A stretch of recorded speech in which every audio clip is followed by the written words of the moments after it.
नमस्कार सर्वांना, श्री स्वामी समर्थ। रोज मुलांना टिफिनमध्ये काय द्यायचे हा आपल्या सर्व महिलांना प्रश्न पडतो आणि मुलांनाही रोज पोळी भाजी खायचा खूप कंटाळा येतो। त्यासाठीच मुलांना हेल्दी टिफिन रेसिपीज काय द्यायच्या हे आज मी तुम्हाला दाखवणार आहे। चला तर आपण रेसिपीला सुरुवात करूया। सर्वात पहिली रेसिपी आपण बीटरूटचे बॉल बघणार आहोत। त्यासाठी मी एक मिक्सर जार घेतला, त्यामध्ये 1 कप रवा घेतला, 1 कप पोहे घेतले। आता ते मी मिक्सरमधून बारीक करून घेत आहे। त्यानंतर एका बाउलमध्ये मी मिक्सरमधून केलेली ही पावडर काढून घेतली। त्यामध्ये अर्धा कप दही घालून घ्यायचे।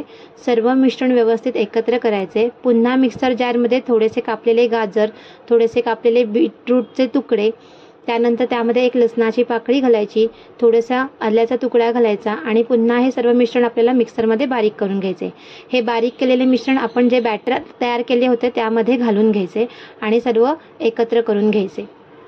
आता यामध्ये मी थोडासा खायचा सोडा घातलेला आहे, चवीनुसार मीठ घातले आहे, त्यानंतर थोडेसे चिली फ्लेक्स घातले आहे।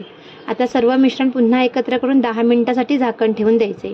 एका चाळणीला व्यवस्थित तेल लावून घ्यायचे आणि हे बीटरूटचे छोटे छोटे असे बॉल आपल्याला तयार करून घ्यायचे आहेत। इथे मी सर्व प्रकारे बॉल तयार करून घेतले आहेत। आता मी एक गॅसवरती भांडे गरम करण्यासाठी ठेवले होते। आता त्या पाण्याला उकळी आल्यानंतर त्यामध्ये मी ती चाळण ठेवून त्यावरती झाकण ठेवले आणि हे आपले बॉल्स बॉईल करून घेत आहे। मस्त अशी बॉलला स्टीम आलेली आहे। आता आपण त्याला तडका देऊया। त्यासाठी मी एका पॅनमध्ये थोडेसे तेल घेतले, त्यामध्ये थोडी मोहरी घातली, कढीपत्त्याची पानं घातली। पानं व्यवस्थित तडतडल्यानंतर त्यामध्ये मी सफेद तीळ घातले आहेत। आता यामध्ये आपण सांबार मसाला घालूया। इथे सांबार मसाला आपण आपल्या आवडीनुसार घालू शकता। त्यानंतर सर्व फोडणी आपल्याला व्यवस्थित एकत्र करून घ्यायची आणि त्यामध्ये आपण जे बीटरूटचे बॉल तयार केले होते ते घालून फोडणीमध्ये व्यवस्थित मिक्स करून घ्यायचे। आता यामध्ये चवीनुसार थोडेसे मीठ घालायचे। पुन्हा सर्व मिश्रण एकत्र व्यवस्थित करून घ्यायचे। अशा प्रकारे मुलांना तुम्ही अगर टिफिनमध्ये असे बीटरूटचे हेल्दी बॉल्स तयार करून दिलात तर मुलांना ते खायला नक्की आवडतील आणि मुले सर्व टिफिन नक्कीच फिनिश करून येतील। रेसिपी नंबर 2 बघूया। आपण आज बघणार आहोत मिश्र डाळीचा डोसा। इथे मी सर्व डाळी मिक्स करून घेतल्या आहेत। यामध्ये तूर डाळ, मूग डाळ, उडीद डाळ, मसूर डाळ, चणा डाळ अशा 5 प्रकारच्या डाळी सर्व एकत्र करून घेतल्या आहेत। 1 वाटी अशा मिक्स डाळींचं मी घेतलेलं आहे। त्यानंतर याच्यामध्ये अर्धा वाटी मी तांदूळ घातले। आता हे सर्व मिश्रण आपल्याला व्यवस्थित धुवून घ्यायचे आणि त्यानंतर त्याच्यामध्ये पाणी ठेवून हे आपल्याला रात्रभर भिजत ठेवायचे आहे। आता सकाळी आपल्या इथे सर्व डाळी पाण्यामध्ये व्यवस्थित अशा भिजल्या गेलेल्या आहेत। आता एका मिक्सर जारमध्ये आपल्याला हे सर्व मिश्रण काढून घ्यायचे। त्यामध्ये 1 लसणाची पाकळी आणि थोडासा आल्याचा तुकडा घालायचा। आपल्या चवीनुसार किंवा मुलांच्या आवडीनुसार मिरची घालायची आणि त्यामध्ये थोडेसे पाणी घालून आपल्याला या सर्व मिश्रणाचे पेस्ट तयार करून घ्यायची आहे। बघा अशा प्रकारे इथे आपल्या सर्व डाळीच्या मिश्रणांची पेस्ट तयार झालेली आहे। आता त्यामध्ये आपल्याला चवीनुसार मीठ घालायचे। सर्व मिश्रण व्यवस्थित असे आपल्याला मिक्स करून घ्यायचे आहे। आता एका डोसा पॅन मी गॅसवरती ठेवला आहे, त्यावरती आता मी हा डोसा स्प्रेड करून घेते। बघा अशा प्रकारे छोटा असा मी डोसा बनवून घेतलेला आहे। आता इथे आपण दोन्ही साइडनी व्यवस्थित डोसा भाजून घेऊया। त्यासाठी मी आधी वरच्या साइडला थोडेसे डोशाला बटर लावून घेतले आहे आणि त्यानंतर आता आपण दुसऱ्याही साइडनी डोशाला व्यवस्थित भाजूया। बघा अशा प्रकारे मिश्र डाळींचा डोसा आपला खरपूस असा भाजून तयार झालेला आहे। मुलांना अशा प्रकारचा डोसा तयार करून दिला तर त्यांना तोही नक्कीच आवडेल आणि मुलं अगदी आवडीने असा डोसा खातील। आता आपण बघणार आहोत रेसिपी नंबर 3 डोसा पिझ्झा। त्यासाठी इथे मी पहिल्यांदा डोसाचे बॅटर घेतलेले आहे। त्यानंतर एका बाउलमध्ये थोडासा कापलेला कांदा, थोडीशी बारीक कापलेली शिमला मिर्च, थोडासा बारीक कापलेले टोमॅटो घेऊन सर्व मिश्रण एकत्र करायचे।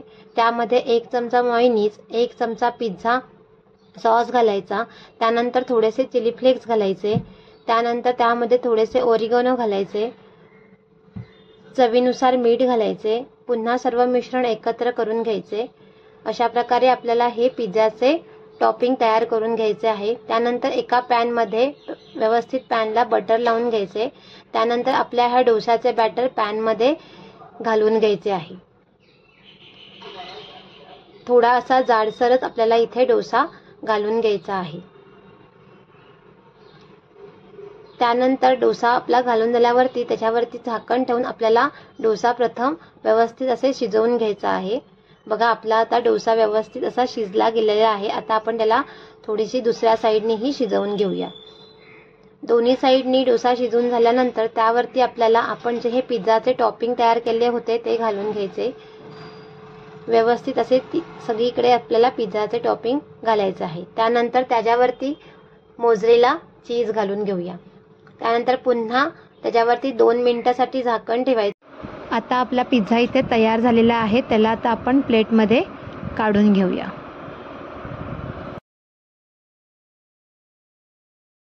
आता आपण याला पिझ्झा कटरच्या साहाय्याने ह्याला कट करून घ्यायचं आहे।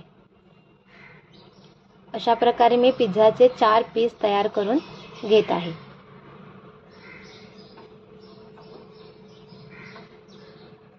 बघा आपला इथे अगदी हेल्दी चविष्ट असा डोसा पिझ्झा तयार झालेला आहे। अशा प्रकारे ही मुलांना अगर तुम्ही हेल्दी असा डोसा पिझ्झा टिफिनमध्ये तयार करून दिला तर मुलांना तो नक्की आवडेल। चला तर आता आपण रेसिपी नंबर 4 बघूया। आता मी तुम्हाला झटपट आलू पराठा दाखवणार आहे। सकाळच्या घाई गडबडीमध्ये अगदी कमी वेळेमध्ये हा पराठा बनवून तयार होतो।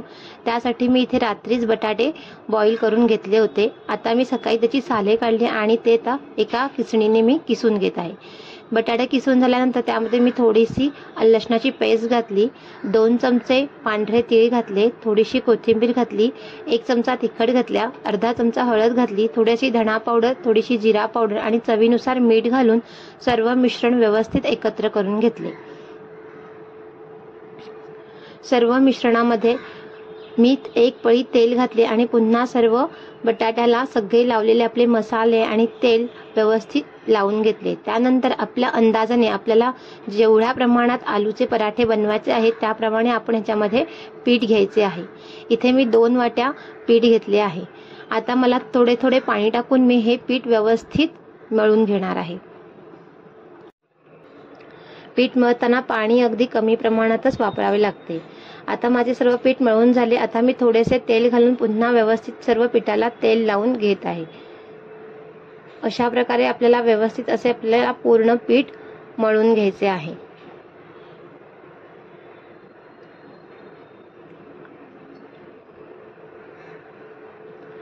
मळलेले पीठ आपल्याला जास्त वेळ न ठेवता आपल्याला ह्याचे लगेचच पराठे तयार करून घ्यायचे असतात। त्यासाठी मी प्रथम एक गोळा तयार करून घेतला, त्याला थोडेसे सुके पीठ लावले आणि त्याचा पराठा लाटून घेतला। आपण कोणत्याही आपल्याला आवडणाऱ्या शेपमध्ये आपण पराठा लाटून घेऊ शकतो। बघा अशा प्रकारे माझा इथे पराठा लाटून झालेला आहे। आता मी गॅसवरती एक पॅन गरम करण्यासाठी ठेवला होता। आता मी हा व्यवस्थित पराठाचा भाजून घेणार आहे।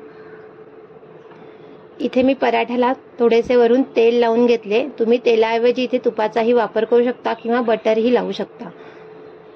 बघा अशा प्रकारे दोन्ही बाजूंनी खरपूस असा आपण पराठा भाजून घ्यायचा आहे। असे झटपट बनणारे पराठे तुम्ही मुलांना टिफिनमध्ये दह्यासोबत, चटणीसोबत किंवा सॉससोबत देऊ शकता। चला आता आपण रेसिपी नंबर 5 बघणार आहोत। रेसिपीचं नाव आहे शेवयांचा व्हेजिटेबल्स उपमा। त्यासाठी मी एका गॅसवरती एक भांडं गरम करण्यासाठी ठेवले होते। त्यामध्ये मी 2 पळी तेल घातले आहे, अर्धा चमचा मोहरी घालायची, थोडीशी कढीपत्ता आणि मिरची घालायची। त्यानंतर एक बारीक कापलेला कांदा घालायचा। कांदा थोडा व्यवस्थित ब्राऊन कलरचा होईपर्यंत परतून घ्यायचा। त्यानंतर त्यामध्ये थोडीशी ओली मटार घालायची, किसलेला गाजर घालायचा। पुन्हा सर्व मिश्रण व्यवस्थित असे आपल्याला एकत्र करून घ्यायचे आहे। त्यानंतर इथे मी ह्या गव्हाच्या शेवया घेतलेल्या आहेत। शेवया आपल्या भाज्यांसोबत व्यवस्थित आपल्याला रोस्ट करून घ्यायच्या आहेत। बघा इथे शेवया व्यवस्थित भाजल्या गेल्या आहेत। आता आपण यामध्ये अर्धा चमचा मीठ घालायचे आणि ते पुन्हा व्यवस्थित मिक्स करून घ्यायचे। त्यानंतर यामध्ये आवश्यकतेनुसार थोडे उकळलेले पाणी घालायचे आणि सर्व मिश्रण एकत्र करून घ्यायचे आणि त्यामध्ये मी ते 1 पॅकेट मॅगी मसाल्याचा घातला आहे। शेवयांमध्ये मॅगी मसाला घातल्यामुळे शेवयांना एकदम अप्रतिम अशी चव येते आणि लहान मुलं पण अगदी ते आवडीने खातात। त्यानंतर मी याच्यावरती झाकण 10 मिनिटासाठी ठेवून दिले. आता 10 मिनिटांनी झाकण आपण काढूया. बघा इथे आपला शेवयांचा उपमा तयार झालेला आहे. यावरती आता आपण थोडीशी कोथिंबीर घालूया. अशा प्रकारे तुम्ही मुलांना व्हेजिटेबल्स शेवयांचा उपमा तयार करून देऊ शकता आणि मुलांनाही अशा प्रकारचा उपमा नक्कीच आवडेल. इथे मी थोडासा उपमा आणि त्याच्यासोबत आपण कोणतेही फ्रूट्स किंवा ड्रायफ्रूट्स मुलांना टिफिनमध्ये देऊ शकतो. चला तर कशा वाटल्या तुम्हाला माझ्या हेल्दी टिफिन रेसिपी? जर आवडल्या असतील तर प्लीज माझ्या चॅनलला लाईक, शेअर आणि सबस्क्राईब करा. पुन्हा भेटूया अशाच एका नवीन रेसिपीसोबत. तोपर्यंत धन्यवाद.